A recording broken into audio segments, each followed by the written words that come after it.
Today, I'll show you how to add a vanilla Visa gift card to your Venmo account. It's straightforward and super useful for those holiday gift cards. Let's dive right in. First things first, ensure your vanilla Visa gift card is activated. You can do this by checking the balance online or calling the number on the back. This ensures everything goes smoothly once we add it to Venmo. Next, grab your phone and open the Venmo app. Make sure you're logged into your account. If you don't have the app, download it from your app store and sign in. Tap the menu icon in the top left corner. You'll see a list of options. Don't worry if you get lost, just follow along, and you'll be adding that card in no time. Scroll down to Settings, then tap on Payment Methods. Here, you'll see an option to add bank or card. Select Card.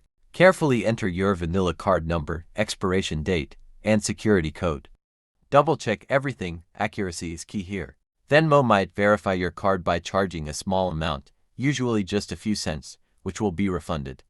Check your card's balance to confirm this transaction. If you run into any issues, make sure the card is registered with the billing address through the issuer's site.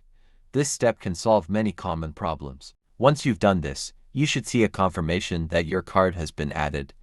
You're now ready to make Venmo transactions with your gift card balance. And there you go, now you know how to add a vanilla Visa gift card to Venmo.